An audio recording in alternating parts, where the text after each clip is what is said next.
Hi friends, Shiny കൃഷ് ടാരോട്സിലേക്ക് ഏവർക്കും സ്വാഗതം. അപ്പോൾ ഞാൻ ഇന്ന് നോക്കാൻ പോകുന്നത് നിങ്ങളെ വേദനിപ്പിച്ചു പോയ വ്യക്തി ഇപ്പോൾ എന്ത് കർമ്മയാണ് ഫേസ് ചെയ്യുന്നതെന്ന് നോക്കാം. അപ്പോൾ ഇതൊരു ടൈംലെസ് റീഡിംഗ് ആണ്. അപ്പോൾ നോക്കാം.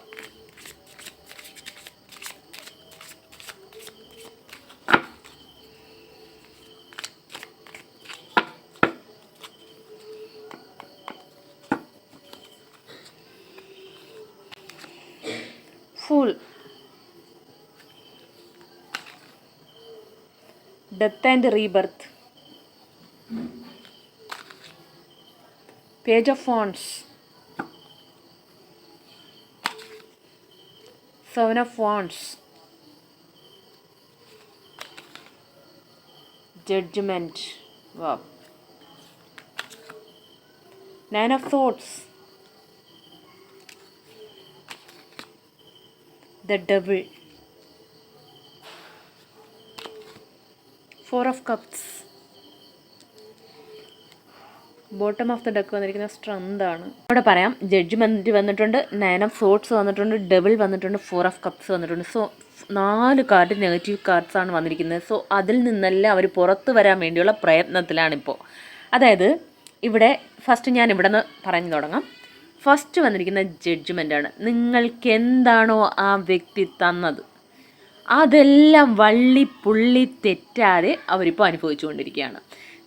നിങ്ങളോട് എന്ത് ചീറ്റിംഗ് എനർജി ചെയ്തിട്ടുണ്ടോ, ബാക്കിൽ നിന്ന് നിങ്ങളെ കുത്തി വേദനിപ്പിച്ചിട്ടുണ്ടോ, അതെല്ലാം അവർ ഫേസ് ചെയ്യുന്നുണ്ട്. നിങ്ങൾക്ക് തന്ന വേദനയുടെ 10 ഇരട്ടിയായിട്ട് അവരിപ്പോൾ അനുഭവിക്കുന്നുണ്ട്. സോ അതുകൊണ്ട് തന്നെ അവരെന്താണിപ്പോൾ ആഗ്രഹിക്കുന്നതെന്ന് വെച്ചാൽ ദ ഫൂൾ.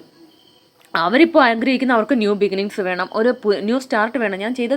ആ വ്യക്തി ചെയ്ത തെറ്റുകളെല്ലാം ആ വ്യക്തികൾ തന്നെ അറിയാം. പക്ഷേ മറ്റുള്ളവർക്ക് വരുമ്പോൾ അത് ഭയങ്കര അതായത് കുറേ ന്യായീകരണങ്ങൾ അവർ നിരത്തി വയ്ക്കും. പക്ഷേ അവർക്ക് വരുമ്പോൾ അതവർക്ക് സഹിക്കാൻ പറ്റാത്തതാണ്. ഇവിടെ കാണുന്നത് 9 ഓഫ് സോർട്സ് ആണ്. അവർ ഉറക്കം പോലും ഇല്ലാതെ കരയുന്നുണ്ട്. രാത്രിയിൽ അവർക്ക് ശരിക്കും ഉറങ്ങാൻ കഴിയുന്നില്ല, ഹാപ്പിയായിട്ട് ഇരിക്കാൻ കഴിയുന്നില്ല. എന്തിന് ശരിക്കും ഫുഡ് കഴിക്കാനോ ഉറങ്ങാനോ, ഉറങ്ങിയാൽ തന്നെ അവർക്ക് ഞെട്ടിയഴിക്കുന്നുണ്ട് അടിക്കടി. കാരണം നിങ്ങൾക്ക് ചെയ്തതെല്ലാം അപ്പോഴവർക്കതെല്ലാം ശരികളായിരുന്നു. ഇപ്പോൾ അവർക്ക് വന്നപ്പോഴാണ് അതിൻ്റെ വേദന, ആ സിറ്റുവേഷൻ, നിങ്ങൾ അനുഭവിച്ച യാതനയെല്ലാം അവർ ഒരിക്കലെങ്കിലും ഓർക്കുന്നുണ്ടാവും. പക്ഷെ ഒരിക്കലും ഇങ്ങനെയുള്ള വ്യക്തികൾ അവർ ചെയ്തത് തെറ്റാണെന്ന് വന്ന് ഒരിക്കലും അവർ അക്സെപ്റ്റ് ചെയ്യുകയോ നിങ്ങളോട് പറയുകയോ നിങ്ങളുടെ മുമ്പിൽ അവർ കാണിക്കുകയോ ചെയ്യില്ല. കാരണം അവരത്രയും ഈഗോ ഉള്ള വ്യക്തികളാണ്. കാരണം നിങ്ങളെ ജയിക്കുകയായിരുന്നു അവരുടെ ഏറ്റവും വലിയ ജീവിതത്തിൻ്റെ ലക്ഷ്യം. എന്താണെന്ന് വെച്ചാൽ നിങ്ങളൊരു കാരണവശാലും ജയിക്കാൻ പാടില്ല. നിങ്ങളുടെ മുമ്പിൽ അവർക്ക് ജയിക്കണമെന്ന് പറഞ്ഞ് തന്നെ അവർ പല കളികളും കളിച്ചിട്ടുണ്ട്. എന്നാൽ അതെല്ലാം കർമ്മം അവർക്ക് തിരിച്ചു കിട്ടാൻ തുടങ്ങിയിട്ടുണ്ട്. അത്രയും അവർ ഒരു ഡിപ്രഷൻ സ്റ്റേജിലൂടെയൊക്കെ അവർ കടന്നു പോവുകയാണ്. അതുകൊണ്ട് തന്നെ ഇവിടെ വന്നിരിക്കുന്നത് ഡെത്ത് ആൻഡ് റീബർത്താണ്. ഇതെല്ലാം അവസാനിച്ചെങ്കിൽ എന്ന് അവർ പ്രാർത്ഥിക്കുന്നുണ്ട്. ഇവിടെയും കാണുന്ന മൊത്തത്തിൽ ഇവിടെ കാണുന്നത് the fool, death and rebirth, page of wands, 3ഉം പറയുന്നത് ഇതെല്ലാം അവസാനിച്ച് ഒരു തുടക്കം, ഒരു ന്യൂ സ്റ്റാർട്ട് വന്നെങ്കിൽ. ഇതിൽ കുറേ വ്യക്തികൾ നിങ്ങളുടെ വാല്യൂ ഇപ്പം മനസ്സിലാക്കുന്നുണ്ടാവാം. നിങ്ങളുടെ വേദന, നിങ്ങൾ അനുഭവിച്ച വേദന, അവരുടെ ഡെപ്ത് എന്താണെന്ന് അവർക്ക് മനസ്സിലാകുന്നുണ്ടാവും. അതുകൊണ്ട് തന്നെ കുറേ വ്യക്തികൾ നിങ്ങളോട് തന്നെ ഇനി ഒരു റീസ്റ്റാർട്ട് ഉണ്ടായെങ്കിൽ, ആ പഴയതെല്ലാം മറന്ന് ഒരു ചാപ്റ്റർ ഓപ്പൺ ആയെങ്കിൽ, നിങ്ങളോടൊപ്പം ഒരു പുതിയ യാത്ര തുടങ്ങിയെങ്കിലെന്ന് അവർ ഒരുപാട് ആഗ്രഹിക്കുന്നുണ്ടാവും. കുറച്ച് പേരെങ്കിലും ഇതിൽ ആഗ്രഹിക്കുന്ന വ്യക്തികളുണ്ട്. ഇവരൊക്കെ കുറച്ച് ട്രഡീഷണൽ, അതായത് ഞങ്ങൾ ഭയങ്കര ഈ സമൂഹത്തിൽ വളരെ നല്ലവരാണെന്ന് കാണിക്കുന്ന വ്യക്തികളാണ് ഇതിലുള്ള കുറേ വ്യക്തികൾ. അവരെന്നും ആഗ്രഹിച്ചിരുന്നത് എന്താണെന്ന് വെച്ചാൽ നിങ്ങളെ കൂടെ കൂട്ടുന്നതും നിങ്ങളെ കൊണ്ടുപോകുന്ന ഒരു സമൂഹത്തെ കാണിക്കാൻ വേണ്ടി കുറച്ച് പേരൊക്കെ ഇതിലുണ്ട്. നിങ്ങളെ കൂടെ ഇരിക്കണം, പക്ഷേ നിങ്ങൾക്കൊരു വാല്യൂ അവർ തരില്ല. നിങ്ങളുടെ ഫീലിങ്സ് ഒന്നും അവർ മനസ്സിലാക്കില്ല. നിങ്ങൾക്ക് ഒരു പ്രയോറിറ്റിയും തരില്ല. അവർക്ക് വെറുതെ ഒന്ന് കാണിക്കാൻ വേണ്ടിയുള്ള ഒരു മെറ്റീരിയലായിരുന്നു നിങ്ങൾ കുറച്ച് പേർക്ക്. പിന്നെ ഇവിടെ ഡബിൾ കാർഡും വന്നിട്ടുണ്ട്. അവർ ചതി വഞ്ചനയിലൂടെ നിങ്ങൾക്ക് എന്തൊക്കെ ചതിയും വഞ്ചനയും, നിങ്ങളുടെ മുമ്പിൽ ഒരുപാട് സ്നേഹം നടിച്ചിട്ട് നിങ്ങളെ തിരിഞ്ഞു നിന്ന് കുത്തിയിട്ടുണ്ടാവാം.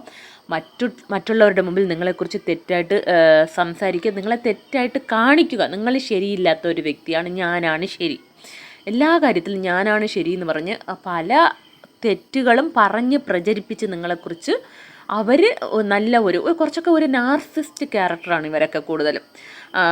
മാനിപ്പുലേഷൻ, അവർ എല്ലാ കാര്യങ്ങളും വളച്ചൊടിച്ച് അവർക്ക് അനുകൂലമായി മാറ്റി നിങ്ങളെ തെറ്റായിട്ട് കാണിച്ച ആ ചതിയും വഞ്ചനയും തന്നെ അവർക്കിപ്പോൾ തിരിച്ചു കിട്ടുകയാണ്.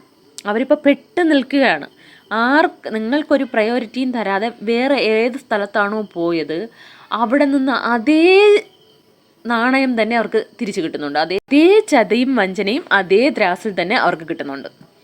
അവർക്കതിൽ നിന്ന് പുറത്തു വരണമെന്ന് ആഗ്രഹമുണ്ടെങ്കിൽ പോലും അവർക്കതിൽ നിന്ന് പുറത്തു വരാൻ കഴിയുന്നില്ല. അതാണിപ്പോൾ അവർ അനുഭവിച്ചു കൊണ്ടിരിക്കുന്ന യാതന. പിന്നെ ഇവിടെ വന്നിരിക്കുന്ന 4 ഓഫ് കപ്സ് വന്നിട്ടുണ്ട്. അവർക്ക് ഒന്നിലും ഫോക്കസ് ചെയ്യാൻ കഴിയുന്നില്ല. വളരെ സ്ട്രെസ്സിലാണ്, ഡിപ്രഷനിലാണ്. മുമ്പോട്ട് ഒരു പ്രതീക്ഷയില്ല അവർക്ക്.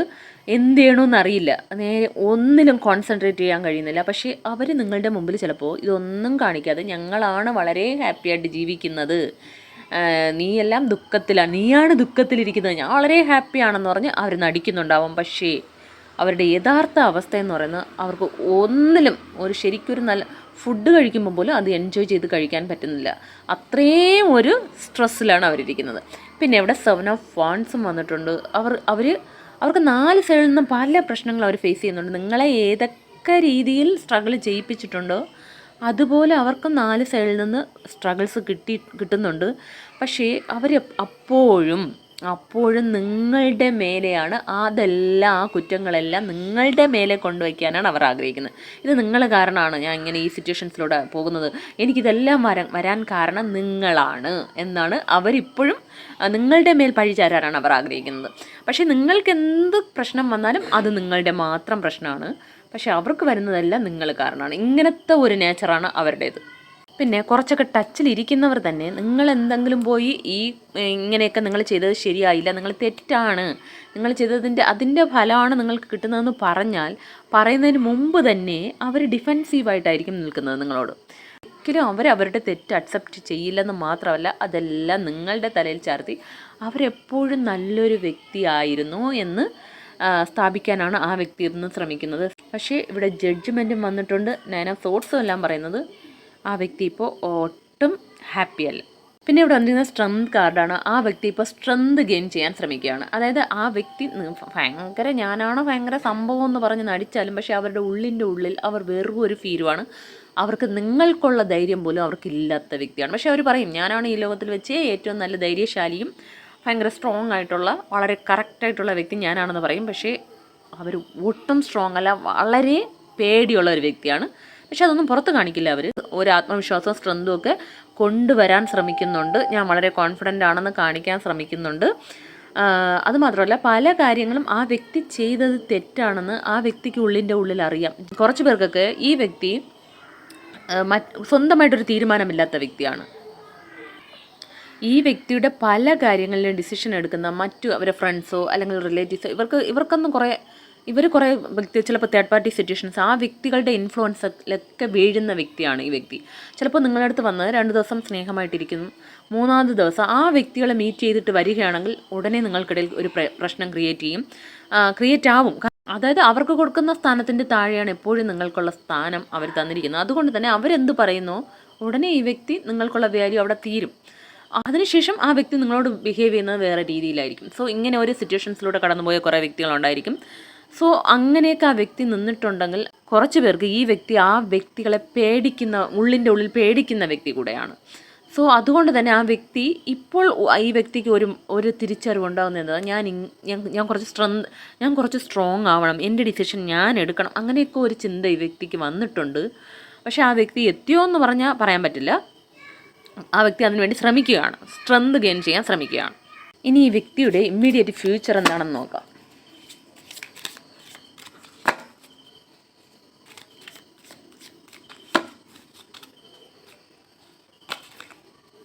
Eight of Cups, Ace of Cups, 3 of Wands. വന്നിരിക്കുന്നത് എന്താണെന്ന് വെച്ചാൽ 8 ഓഫ് കപ്സ് ആണ്. കാരണം ആ വ്യക്തി ഇതുവരെ എന്തൊക്കെയാണോ ഞാൻ ചെയ്തത് ശരി ഏതൊക്കെ വ്യക്തികൾക്കാണോ പ്രയോറിറ്റീസ് കൊടുത്തിരുന്നത് അതിനെല്ലാം പിന്നിൽ ഉപേക്ഷിച്ച് മൂവ് ഓൺ ചെയ്യാനാണ് ഇപ്പോൾ ആ വ്യക്തി ആഗ്രഹിക്കുന്നത്. കാരണം ആ വ്യക്തിക്ക് ഇപ്പോൾ ജഡ്ജ്മെൻറ്റ് കിട്ടിയപ്പോൾ പല റിയലൈസേഷനും വരുന്നുണ്ട്. ഞാൻ എന്തൊക്കെ ശരിയാണെന്ന് പറഞ്ഞ് പിടിച്ചു വെച്ചിട്ടുണ്ടോ അതെല്ലാം തെറ്റായിരുന്നു. സോ അതുകൊണ്ട് തന്നെ ആ വ്യക്തി വാക്കവേ ചെയ്യാനാണ് ആഗ്രഹിക്കുന്നത്. പിന്നെ ഇവിടെ ഏസ് ഓഫ് കപ്സും വന്നിട്ടുണ്ട്. ഇത് ഞാൻ ആൾറെഡി പറഞ്ഞു, ദ ഫൂലും, page of phones, death and rebirth എല്ലാം ഇപ്പോൾ ദ ഏസ് ഓഫ് കപ്സും വന്നിട്ടുണ്ട്. ആ വ്യക്തി ആഗ്രഹിക്കുന്ന ഒരു ന്യൂ ബിഗിനിങ്സ് ആഗ്രഹിക്കുന്നുണ്ട്. ഇതിപ്പോൾ നിങ്ങളോടൊപ്പം തന്നെ ആയിരിക്കാം. കുറേ പേർക്ക് നിങ്ങളോടൊപ്പം തന്നെ ഒരു ന്യൂ സ്റ്റാർട്ട് ആ വ്യക്തി ആഗ്രഹിക്കുന്നുണ്ട്. പിന്നെ ഇവിടെ 3 ഓഫ് വാൺസും വന്നിട്ടുണ്ട്. ആ വ്യക്തി പല കാര്യങ്ങളും പ്ലാൻ ചെയ്യുന്നുണ്ട്. ഇനി എങ്ങനെ ഇത്രയും ദിവസം ഇതെല്ലാം ഫേസ് ചെയ്തു, ഇനി മുമ്പോട്ട് എങ്ങനെ ആയിരിക്കണം എന്നുള്ള ഒരു പ്ലാനിങ്ങിലാണ് ഇപ്പോൾ ആ വ്യക്തി. എന്തൊക്കെ മിസ്റ്റേക്ക് ചെയ്തു, എന്തൊക്കെ ഇനി ചെയ്യാം, അങ്ങനെ ഒരു പ്ലാനിങ്ങും റിയലൈസേഷനും ഒക്കെ നടത്തുന്ന ഒരു സമയമാണ്. അപ്പോൾ ഇതൊരു ജനറൽ റീഡിംഗ് ആണ്. ഇതിലുള്ള പോസിറ്റീവ് കാര്യങ്ങൾ മാത്രം ക്ലെയിം ചെയ്യുക. Thanks for watching.